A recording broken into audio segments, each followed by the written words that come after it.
Hey, everybody. Welcome back to Buddies on Buddies, the show with two real life buddies talking about real life buddy action comedy movies. I'm Kenny Lane, I'm Lucas Hill. and we're We're buddies Buddies on on buddies. That Big was really time. good. Oh, Woo. you ruined Yeah. it. Yeah. We had it. How you doing, Lucas? I'm good, been working out lately. I was going to say something. Your face looks really tough. Yeah, that's the beard though. That's always there. Oh, Yeah. okay. Sorry. Yeah.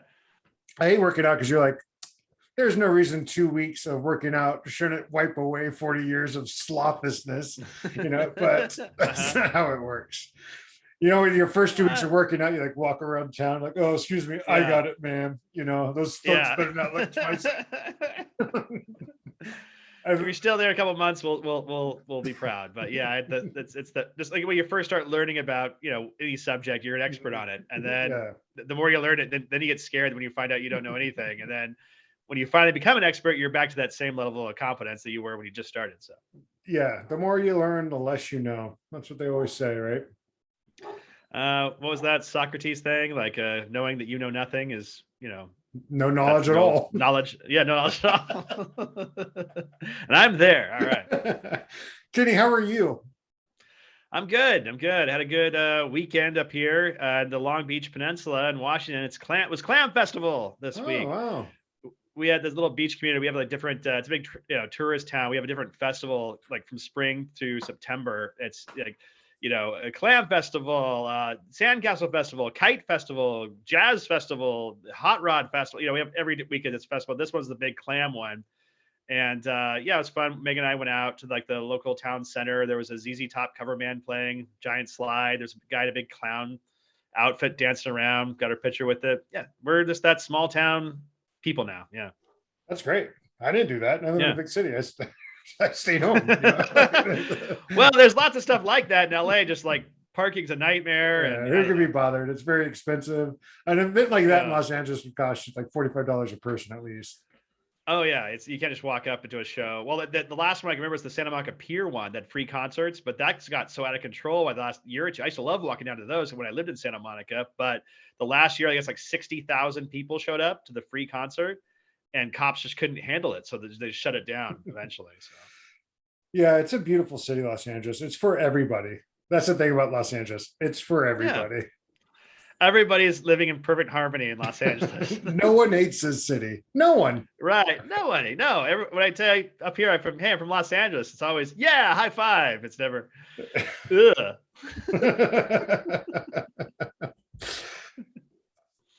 It's nice being not from LA though, because then I can always pivot into right. Well, who's from LA that's there though? It's rare when someone says I was, born here. People say that, but about a third of the people I know are from Los Angeles or the greater Los Angeles area. Okay. Well, that's as anecdotal. It's not like my hardcore facts, my data. I mean, Jesus Christ, I never attacked you in any way, thinking it was. Well, I felt attacked, and my feelings are real. So you know what? It's that small town mentality. Yeah. It's eking into the back of your brain. Yeah. Yeah. The paranoid of everybody and getting my guns and just boarded up my windows. And yeah. What'd you say to me, city boy? I like how you did the little shimmy. What'd you say to me, city boy? Yeah, you gotta have an effect, What did you say, city boy? Yeah, this doesn't work. No. Next guy. Oh, what did you say to me, city boy? Now, that's a movie. You got the part. How about you? So what'd you do this weekend? Go ahead. This weekend I played a game of golf at Roosevelt. Nice. Really cool course. I'm horrible at golf and I keep getting worse. And the problem is I'm not playing by myself. I'm playing with people who are good and way better than I am, and it's just it's devastating. The trick is when everyone's better than you is just to drink more than they do, and then just start laughing a lot. And just bring a lot of beer and go, who wants a beer? Anybody want a beer? Anybody want a beer? Yeah, and then just start slapping backs and laughing a lot, making jokes, farting in someone's backswing. Always helps. Yeah. I need to work on that. Instead, I'm just cursing and getting mad. Yeah, Yelling just at, get mad. yelling No, at no. people. Yeah, the better someone else plays with you, the more drunk and obnoxious you get. That's Mhm. been my That's how rule of you get thumb. invited back. Yeah. That's how you become a champion. That's what Tiger Woods did. Yeah, the fuck, he just walked into the PGA? No. Did you see anything this week besides our movie we're covering? Oh, we should probably say what movie we're covering this week real fast. Yeah, you want to go ahead and It's, cover that? Yeah, sure. It's the 2016 movie The Nice Guys, starring Russell Crowe and Ryan Gosling, directed by Shane Black. Good. We'll get to that in just a second. But before that, we're going to go over what we saw this week of notes. Kenny, you asked me first, so I'll take it from there. I watched a Sure. movie I hadn't seen. I don't think I ever watched it, actually, aside from bits and parts. For the Love of the Game, starring Kevin Costner. Oh, and yeah, the Kevin Costner what's one. her name? Kelly Preston. Kelly Preston, directed by Sam Raimi for some fucking reason. Yeah, a very typical Sam Raimi film. Has his mark all over it. You'd be like, oh, this is the Evil Dead 2 guy, of course. Yeah. No, I saw it was brought up somewhere, and I think it was on like a Rich Eisen show or whatever. And I was like, I've never seen that movie. I like Sam Raimi. I like Kevin Costner. Like, what's her name? I put it in my thing, and then randomly Saturday, I'm like, I'm going to throw that on. Without knowing anything about it. I mean, other than I knew it was about baseball, and I figured it was about going through his mind during the last game he pitches, or a single game he pitches. Sorry, the ums and uhs. I'm just gonna drink. I'll get it out. So I have been paying attention to it now, and there's like a lot of professionals still do that. Sure, yeah. I shouldn't be too hard on myself. The more self-conscious you are, the more stiff you're gonna be if you really start, feeling that. This is my little advice there. I don't need your advice. You like motherfucker. I don't need you to fucking tell me what to do. The movie is, which I didn't know when I started it, like 2 hours and 40 minutes long. It's that long, really? That covers one baseball game and a 5-year relationship, and it is not worth the time investment. I barely remember it. I remember it being not that memorable. I remember being like okay, but like not a memorable. Yeah, it's fine. There's nothing wrong with it, really. Just doesn't really need to exist, I guess. Right. The baseball stuff is pretty good, but 80% of it's the relationship stuff, and it's not very strong. I told Mary, I said it, and she believed me. I said, if Barbara Streisand made this movie with Robert Redford in the 70s, this would have been a home run. And I used the pun and everything. Streisand, I'm just saying, hey, you watch one of her movies and you watch For the Love of the Game, and you tell me, should Sam Raimi direct a big... Yeah, well, you're gonna start doing that now with every movie from like the 80s. We see the buddies that this would have been better. Rush Hour would have been better with Barbara Streisand and Robert Redford. Well, I pitched hard. I wanted to do buddies on Barbara Streisand. You're like, no, Lucas, she only has like 5 movies. Buddies on buddies and Barbara Streisand. Buddies on buddies with Barbara Streisand. That would be a show. There we go. I'll call her up. I'm sure she's not busy at all. She's not busy. She just won't work. No, right. What did you watch? I watched an older movie too. I hadn't seen.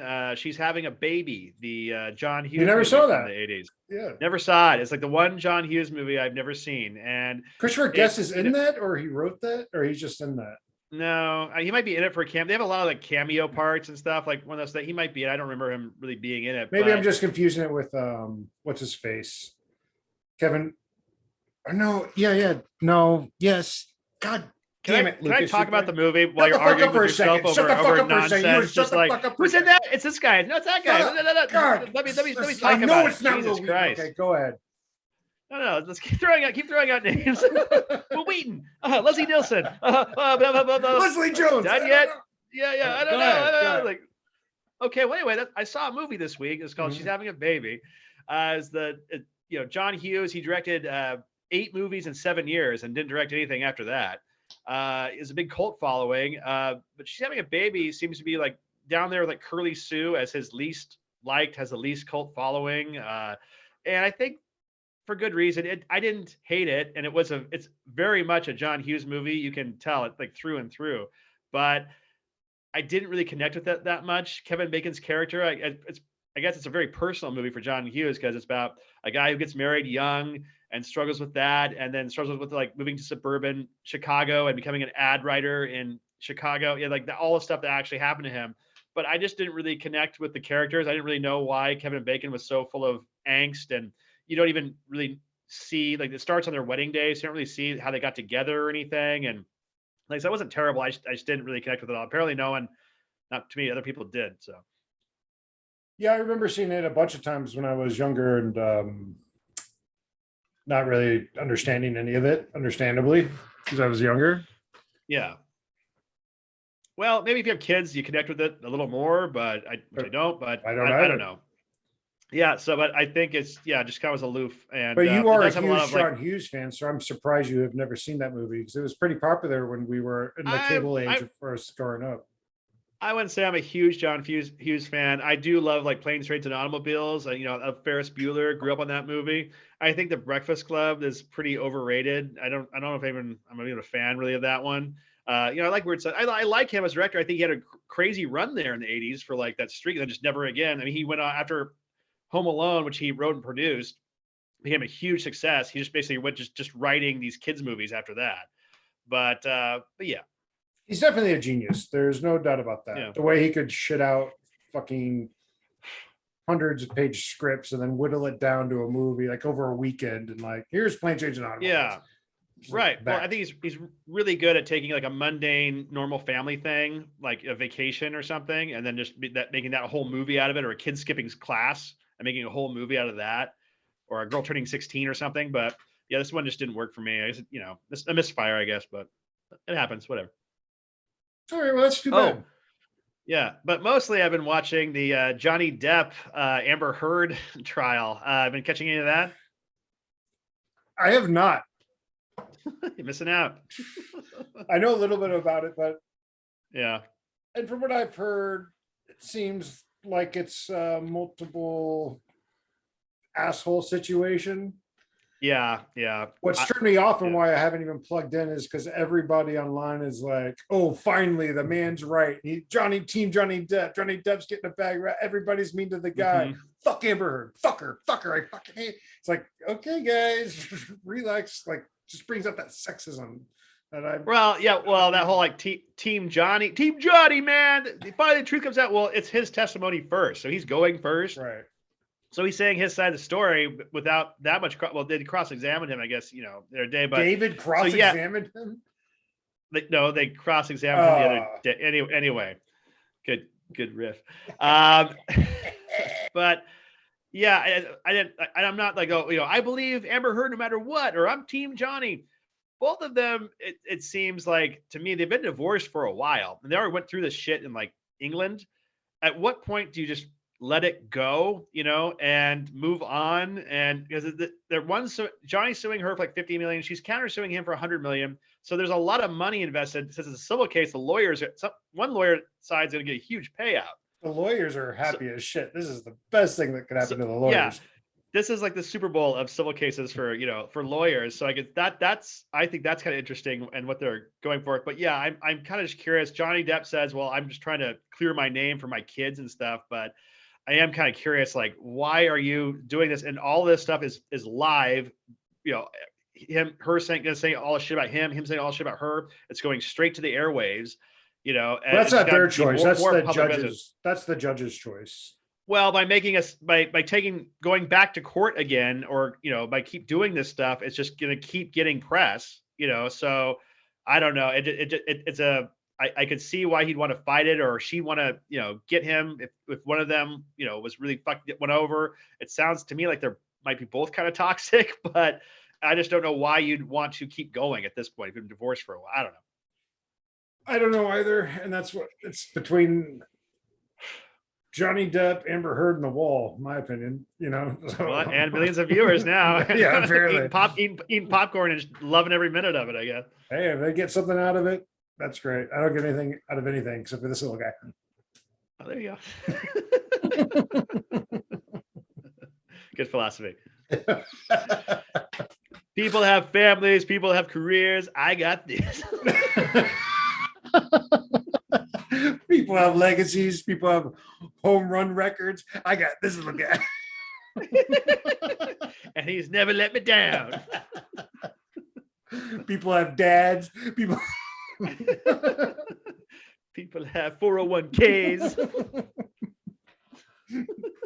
People have their left foot. I got this. This could be a song.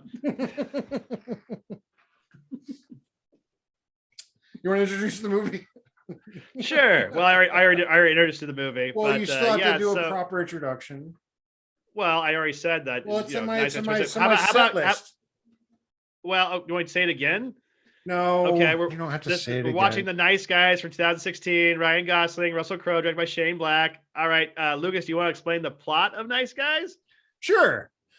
Yeah. PI and enforcer team up to find a missing woman who's the daughter of the head of the Justice Department after the death of a porn star. That was okay. Look, it's a complicated plot.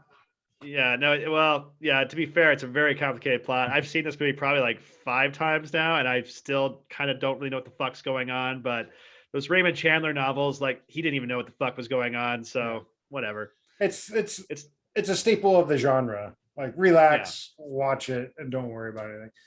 Mm-hmm. But just cursory, what did you think about it on this rewatch? When's the I last time still you saw enjoyed it? it, When's the yeah. last time you saw it? Do you think? Oh, probably a couple of years ago, probably. That's one of the movies I own. That's kind of one of my go-to. I can just always throw on The Nice Guys. It's always a fun view. You know, I watch Kiss Kiss Bang Bang every Christmas too. That's another one we could probably review down the road. Yeah, I mean, there's certain movies we talk about on the show sometimes that like are not every movie's for everybody, not every genre. Like, you know, going to Cruella or something. It's like I could give a review of that, but why bother? This is made for 9-year-old girls. It's not made for guys my age. I think though that this one, I feel like it's one of those movies that was like almost specifically made for me. Like that's I'm the exact target audience for this. I love buddy action comedies. I love them when they're good. I like L.A. detective stories. I like Russell Crowe. I like Ryan Gosling. I think I love that movie Drive and stuff like that. I wouldn't say like, oh yeah, I'm a big Ryan Gosling fan, but yeah, this is definitely a movie that when I saw the trailer, I was like, oh yeah, I can't wait for that, and it delivered, I think. Yeah, I saw it when it came out, and I don't think I've seen it since then. So I didn't remember a lot of the shit that went down. So I enjoy, and I remember liking it and being annoyed by a few aspects, which we'll get into. But this time I was like, this is a really good fucking movie. I love the pacing. I thought it was really funny. There were some great lines that didn't hit for me last time. I really liked it. I really liked it to the point where I was like, I don't know what the fuck we're going to talk about. And they're like, yeah, it's a good movie. Here's some things I liked about it. Here's a few things I didn't. Most movies you can just rail on the plotting and all that, but well, it's always hard to talk about because this is such a complicated plot and stuff like that. But yeah, I think this movie's very rewatchable. Same with Kiss Kiss Bang Bang. I think it's just jam packed with so much shit. In fact, like I was counting this time about how many like setup, payoff, or callbacks there was to something that was introduced earlier. It's nuts. It's like almost every minute of film there's something introduced that's going to be brought up later. It's like the opening scene where the kid like is walking around his home, gets a centerfold out and like opens it, and the car crashes through it, and she's laid out just like what she just was, or like the killer bees that just Ryan Gosling's reading a paper, and then that killer bee thing keeps coming back, or like the thing on his hand with the you'll never be happy, that pays off. Richard Nixon story, then there's a Richard Nixon, and it's just constant, just like so much of that. Well, as I say, like screenwriting, you don't do anything, there's no wasted energy. So if you bring something up, that's got to mean something to the story. Naturally, our tours can do a lot more, but that's the general rule of thumb. And Shane Black has that just blueprinted on his brain. So every time he writes anything, everything that comes up is going to come back somehow, some way. Nothing's wasted. Everything's there for a reason, even a joke could be there for a reason, or but that's everything has a purpose basically. And yeah, he's been a big time screenwriter since he wrote Lethal Weapon back in the day, which I think that and like his script for Last Boy Scout ended up selling, like breaking a record at the time for the highest. So he's been a big time screenwriter for a long time. So he knows what he's the best in business for many years. Certainly the highest paid for many years during his heyday. So he's very good. And that's why, and I don't want to make this all about Predators or whatever, the Predators. I was thinking about that. So Yeah. disappointed. Like I was so I was excited for that very- movie. Shane Black gets Predator back. Yeah. Yeah, That yeah, movie yeah, sucks I so was- bad. Well, like I said, I was talking about John Hughes, like she's having a baby, being very much a John Hughes movie. There's no mistaking who made that movie, but it's just not a good one. I say the same thing about The Predator because I was like, this is definitely a Shane Black movie, and just like The Nice Guys is definitely a Shane Black movie, but just like The Predator's just a bad one. I think the problem with there's a lot of Predators studio is the big, interference, though. there was that. Yeah. It was known for its studio interference, but it was also a bigger cast.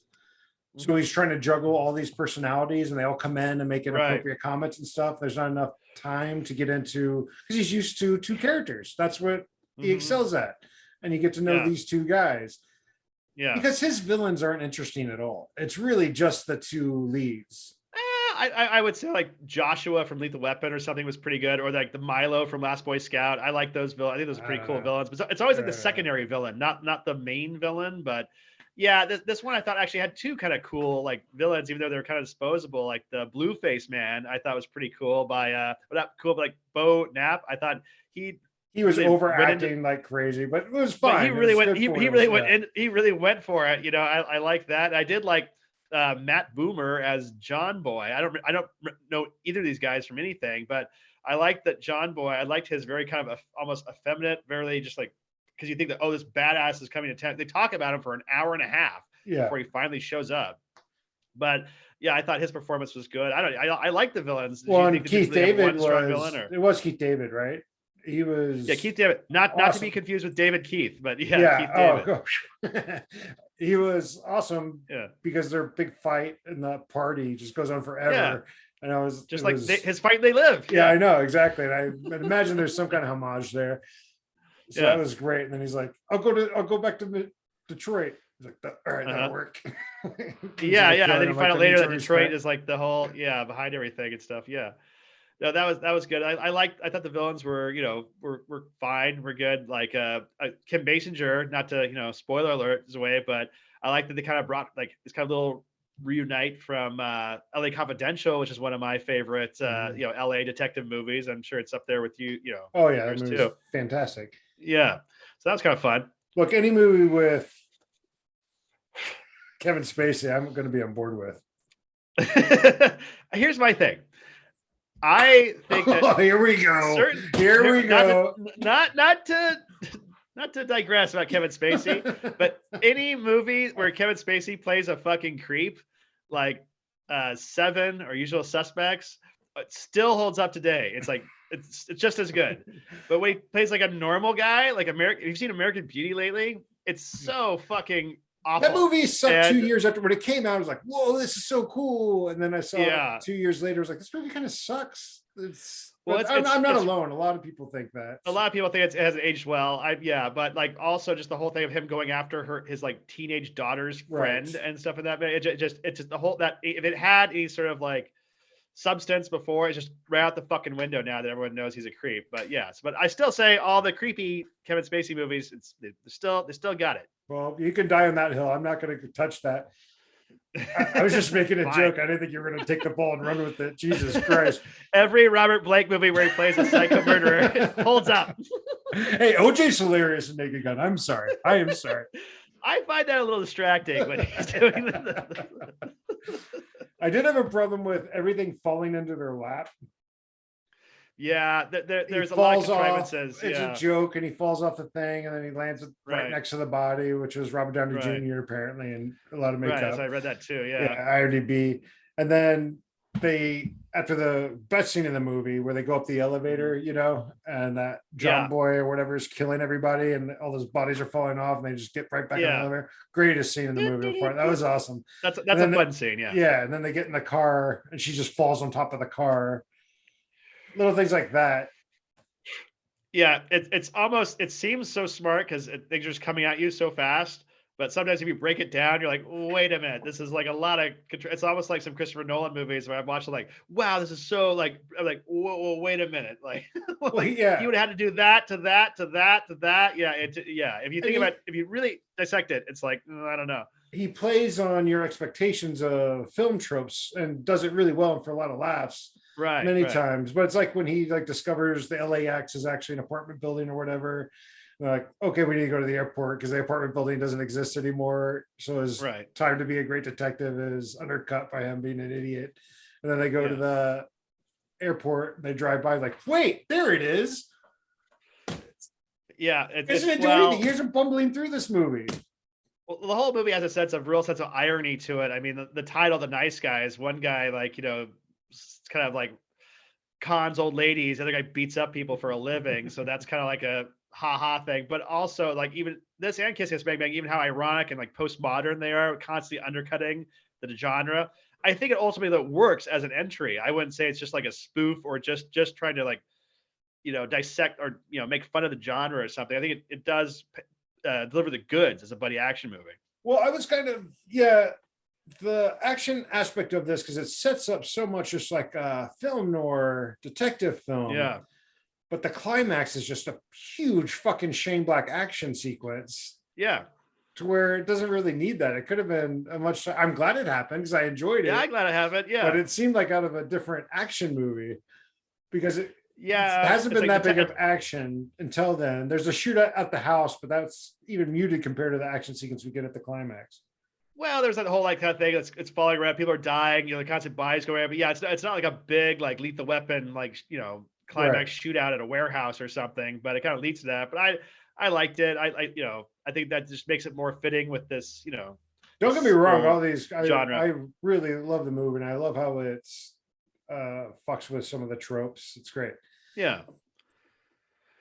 Now, what did you think of like the needle? These movies like 70s and 80s, they're always like big like needle drop movies, and I'm always kind of fussy about that because I think this movie did actually an overall pretty good job with the needle drops. Like I loved Papa Was a Rolling Stone by the Temptations playing over the opening credits.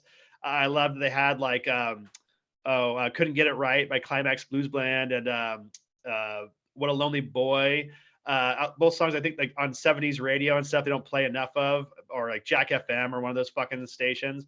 But I will say I think I'm over September by Earth, Wind and Fire. That's just been in way too many commercials and fucking movies. Like I think they can retire that song. Just don't bring it back anymore.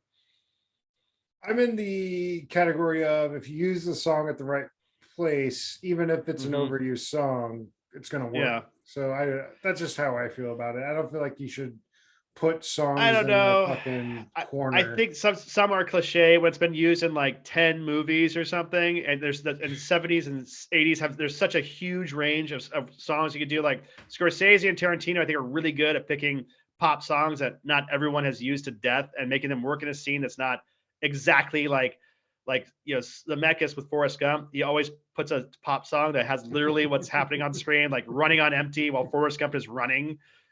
So I like that care of like picking the right song. There's plenty of ways to misuse them, but if done properly, I just don't think the song deserves to go into a corner. Like the director should go into a corner. I think September is a great song. I just think it's been used plenty of times. So how would you use that song in a movie? I wouldn't use it. Well, let me do it. Yeah. How would you use it to give it some life? Okay, there's a guy changing his calendar from August to September, and then he looks at the screen and winks, and then it's like, "Do you remember?"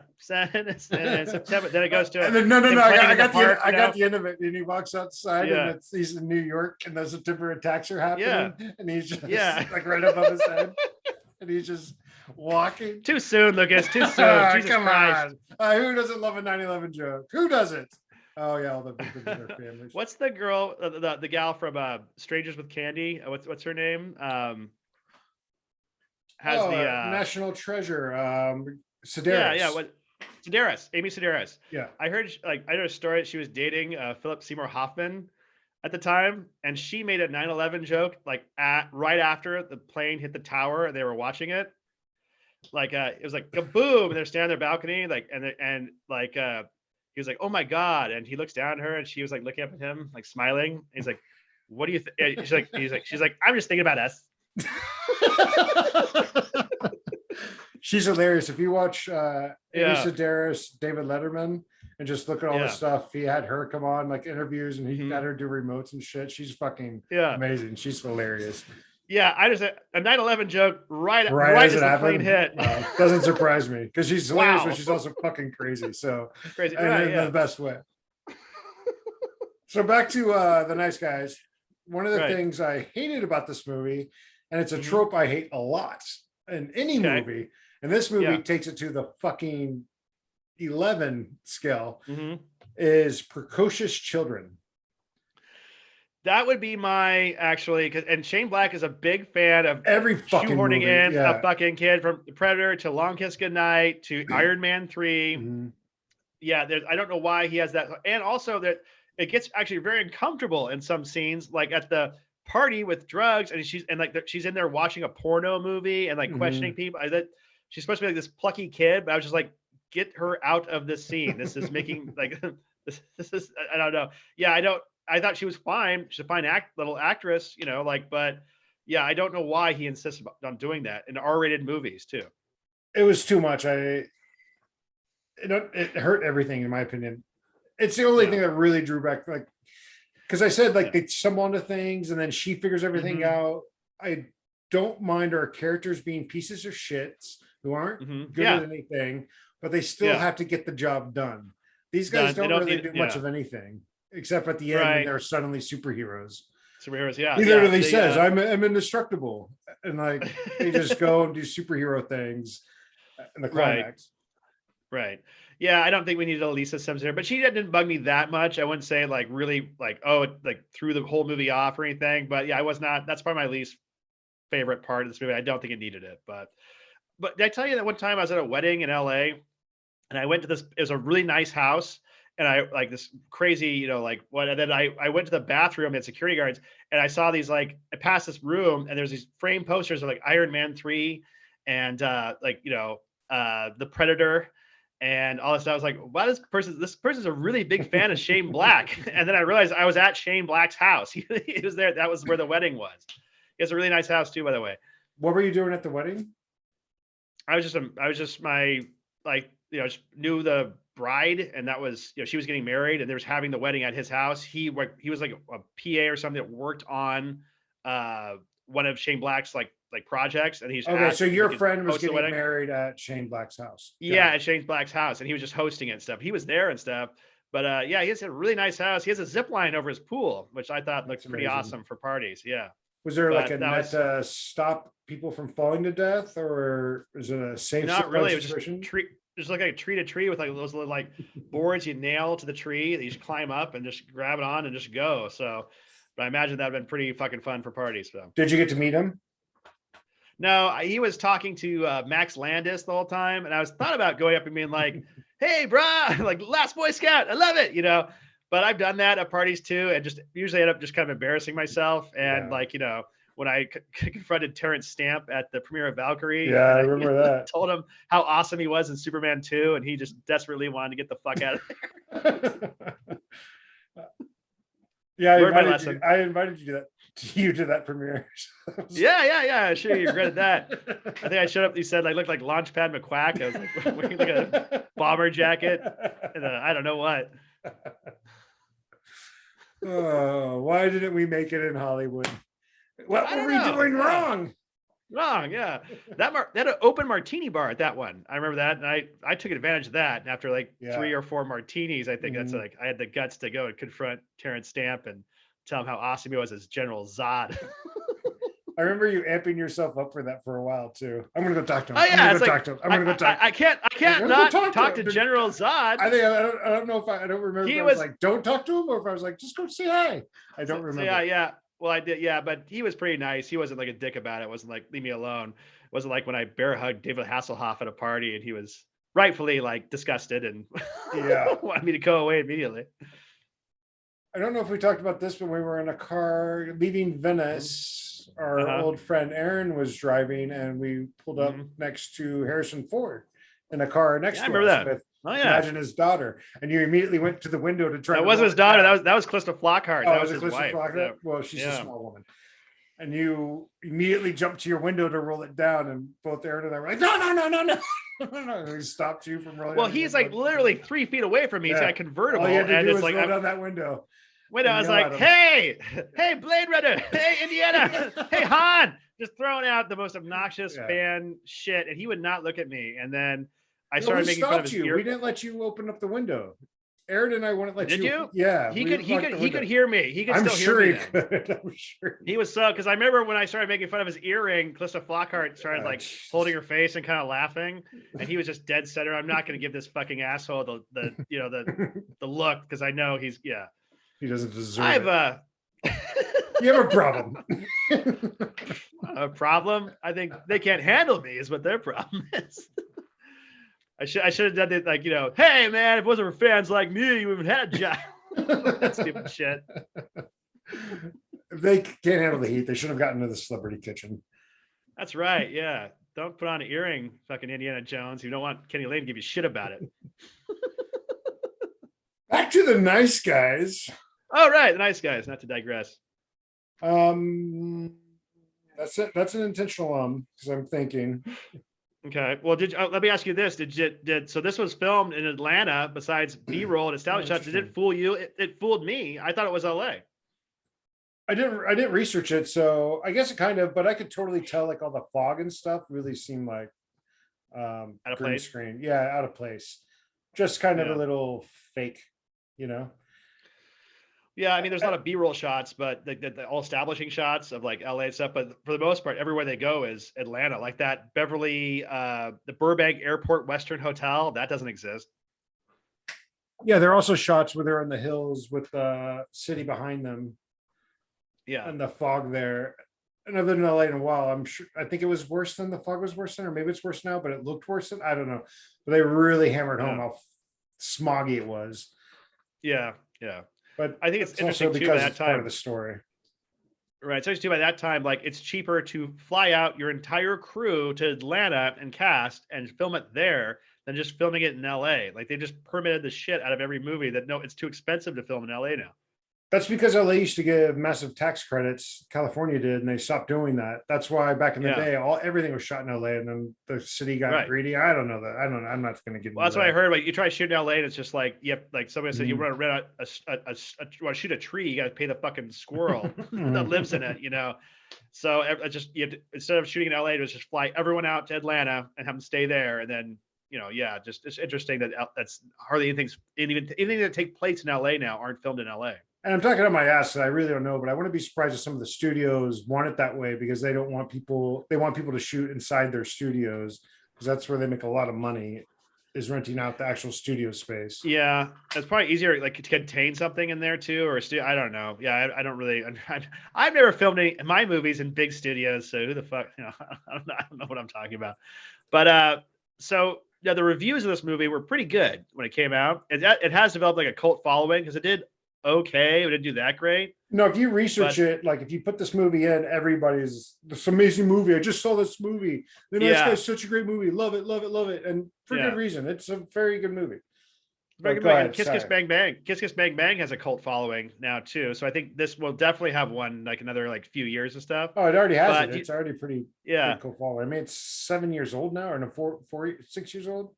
6 years old. So it's been out a while. So it's a little too soon to say like a cult classic, but But anyway, are you familiar with the critic Rex Reed, that famous New York critic?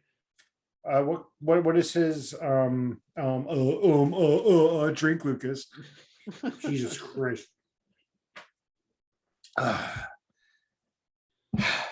Rex Reed. What rag does he write for? I think he writes for like the New York Republic or something, one of those. Not the New York Times or the New York. I don't know. Might be the New York Post maybe, or not the New York Post, but like the New York Observer. The New York something like that. But it's not the New York Post or anyway New York Times. But anyway, he's been famous movie critic's been around like since like the 70s. He was up there with like Joel Siegel, Gene Shalit, like all those guys like the 90s and stuff. But he said this one by the jarringly untalented writer-director Shane Black is merely violent, vulgar, and stupid. And he gave it a 0. There's no way it's I go down rabbit holes like, do you ever go to Metacritic? Yeah, sure. I found that on Metacritic. Yeah. So I go to Metacritic and you can pick the critic's name. You can see everything they do. So if it's like a movie I like, I can waste hours just wasting time instead of working, going to a movie I like, and someone gives it like a 30. and they're just picking their name and they're just Wow. Like going stalking down them. their reviews, like Yeah. stalking them and seeing which ones I agree with and which ones I don't. Right. So someone's like, but obviously, any critic, you're not going to match up with every Right. view, but like just overall, I think, yeah, it's like I don't agree with like Roger Ebert or Leonard Maltin on everything, but like overall, I think they're worthy of like listening to them or their advice. But yeah, Rex Reed, he's really bitchy still. He's in his 80s now, and he has like as I was reading other reviews he had, and it was like The Lost City is like crawling through 50 miles of monkey poop. I'm not an ageist, but he Yeah. shouldn't be reviewing movies anymore. It's not like he has his I finger on don't the know. I pulse. still like it. I still like he's a real fucking bitchy dude at like But 80 something. it's serious business now. It can really affect the box office and hurt a lot of people's careers. So when you have critics, especially Yeah. younger ones, that really pisses me off when they're almost always there's this Over the person for top slant, it's like 30. This movie Right, sucks. yeah. Like, come on, it's not that bad It's of a not movie. You that just bad. know it, yeah. Like Yeah. Rex Reed giving it a zero. Sometimes though, when like we'll watch like the last Matrix movies, we're like, I can't believe critics gave this a fucking pass, And like I remember when the Rock of Ages movie, remember that one that came Yeah. out like 10 years Tom ago? Cruise, yeah. Like the critics were giving it like kind of a like, oh, it's pretty good, it's not bad. I just thought I was like, I can't fucking believe this movie exists and how shitty it is. And like Rex Reed was like the only critics like, I can't believe this fucking exists. Like this is the biggest piece of shit a major studios put out like ever, maybe. But anyway, like there's an old Albert, not to talk too much about Rex Reed, but there's an old Albert Brooks movie called Lost in America, which I really like. Phenomenal movie. It opens on a entire like NPR interview with Rex Reed that I don't think it's from the movie. I think it's an actual review or actual interview, sorry, where he's being interviewed and he talks about how he likes to watch comedies in the morning by himself. And where his mind's clear and stuff. I think Albert Brooks threw it in there as far as kind of like a fuck you to Rex Reed, just like because it's presented without comment. It's just over the opening credits, and I think it's just like this douchebag is reviewing comedies. Like, why should he like just listen to this? He's digging his own grave. Just listen to him talk. I wish Albert Brooks was in a buddy comedy movie. He wasn't in any buddy action comedy anyway. Maybe The In-Laws. I didn't see the remake, but that's kind of an action comedy, kind of. Maybe the remake's kind of with him and Michael Douglas. Maybe that. I don't know. We can check it out. Maybe. Yeah. We'll look into it. So let me ask you this, Kenny. Yeah. Is there anything else you want to touch on that we didn't touch on?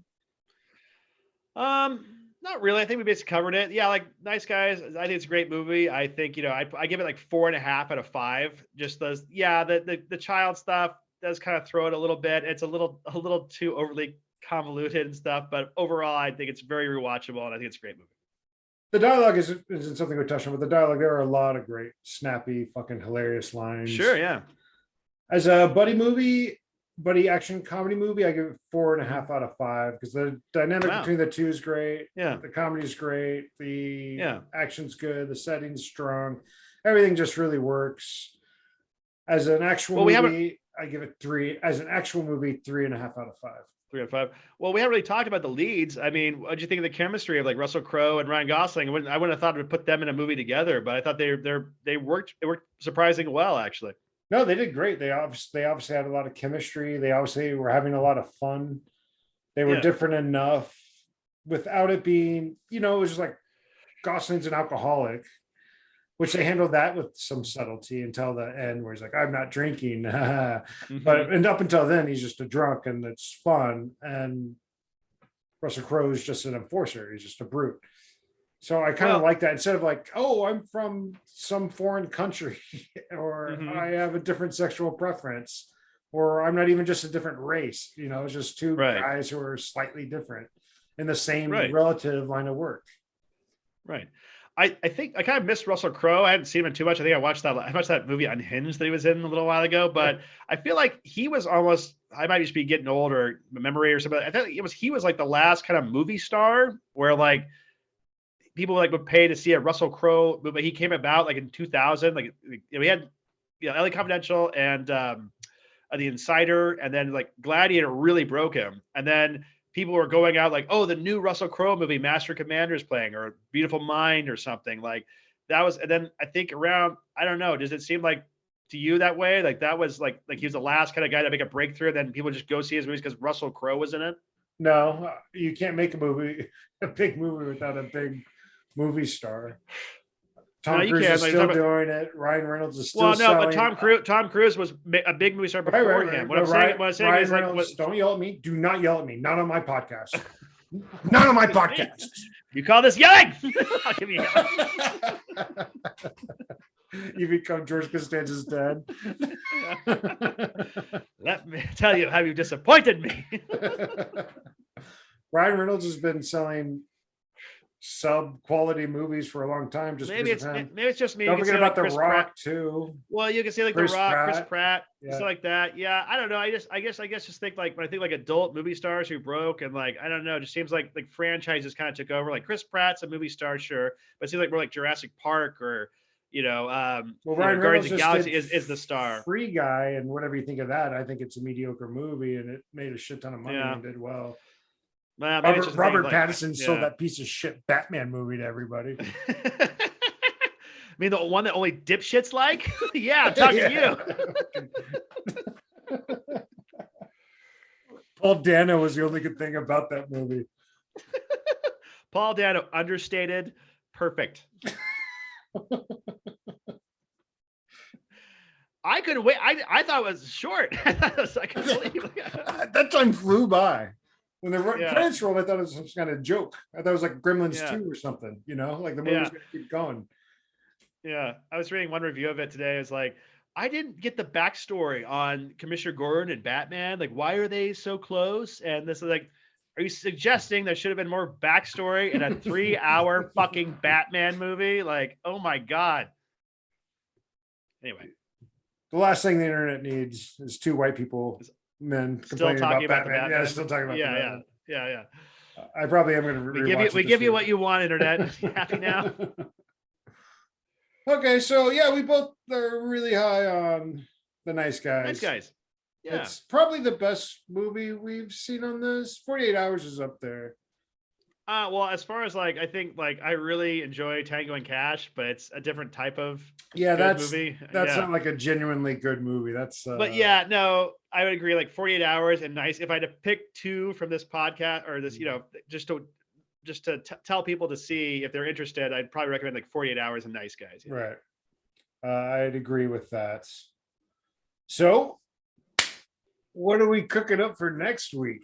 Next week, well, hey, we're gonna go for a bigger one, more popular one, since we've been told that most of the movies we cover on here, no one's ever heard of and no one cares That's about. the point. We That's don't the want point you of it. guys That's to the point of the watch show. these fucking movies.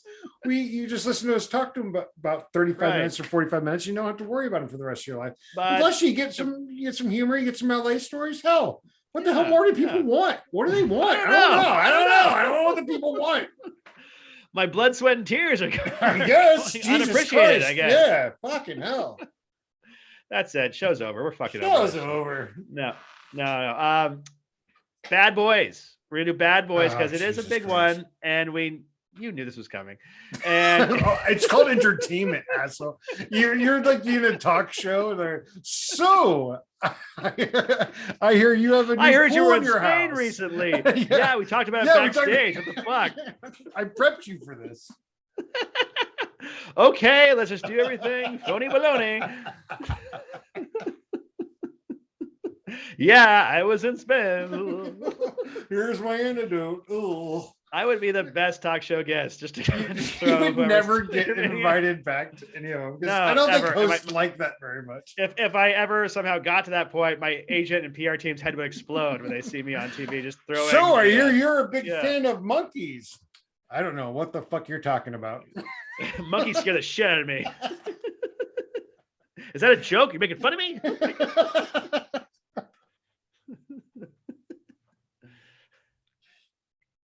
All right. Well, All right. This has been next week, whatever Bad it is. Boys. We're doing Yeah. Bad Boys. Before we go, what did you learn from watching Nice Guys? The Nice Guys. I learned that if I'm ever gonna go to like a big drug out party in the in the Hollywood Hills with porno people and porno tapes, I'm gonna try to make sure my daughter, if I ever have one, is like 11, doesn't come. Here's what I know about big drugged out porno parties in the Hollywood Hills. There's a lot You more. could write a book. There's a lot more 13-year-olds there than this movie portrayed. Than I wanted there. I'm just saying. There's a lot more 13-year-olds than I brought. Okay. You have to bring a 13-year-old to get. It's the theme. Come on, guys. It's always the theme, though. Yeah. Bring your daughter party. Bring your daughter to the porno party. I will say that fucking I'm going to take a drink for that one because I didn't need I'll it. take one with you. Sure. I learned that despite my liberal progressive views, you can have a great dynamic with just two white guys. That's what I was thinking too. I was like, there's been way too many of these, like ones of this, ones of that. I was just like, finally, two white guys. Something I can finally a movie for my demographic. I know that sounds very like racist and everything, but there's. Are you serious? Are you being serious? There's a certain reverse racism to like, oh, what if we threw, I don't know, a Chinese guy with, I don't know, a white guy, and it's always a white guy. So it's what if we threw, I don't know, Japanese guys with the white guy? What if we threw a black guy with the white guy? Let's do that 80 times. There was some dumbass like article or there's like crack.com or something did something like why these movies died out because they just ran out of combos. I was like, what? They just ran out of combos. Interesting like, characters is all you need. Yeah. All you need, but they're like, once it went like black guy, Asian guy in Rush Hour, they had nowhere to go. I was like, well, what do you mean? Like, why does that matter? They did literally go dinosaur black woman. Yeah. That's where they went gnome white guy. they were doing all sorts of shit. Like, it's not you just, they exhausted it. And then now the whole genre's over. Like, okay. Fuck me. Is that your comment? Just But Shane Black is by far, looking at his records of film, is by far the king of the buddy comedies, action comedies. Yeah. I think he's uncontested. Yeah. Who else could even come close? I mean, he made it what he's going to work on, and then he mastered it. Who even comes close? As a writer, absolutely. I think he kind of that like Lethal Weapon, not again, we always say like the first one's not really a comedy, but like he definitely launched the biggest like buddy action comedy series. And then I think the only one that comes close is like John Badham, who did like, Stakeout, The Hard Way, and Burn on a Wire, even though it's more like a romance. All of them are lesser. And it's not even close. Yeah, they're all lesser. But I'm saying if you were going to have like, a runner-up, I guess. That's like, the thing. That table is just Shane Black. Yeah, he would be like with Kiss Kiss Bang Bang, Lethal Weapon, Nice Guys, even like Long Kiss Goodnight as a buddy movie. Yeah, like the Last Boy Scout. Yeah, he's pretty much it. Like he's the Tom Brady of it. Yeah, he's actually royalty basically. Yeah. All right, everybody. I think that's it. We've gone on a little longer than normal, I think. But sometimes when you want to bake bread, it takes like at least 45 minutes to an hour. It's true. It does. And I needed to talk about Johnny Depp and Amber Heard. So. Oh, here we go. Yeah. You know what the funny thing about the trial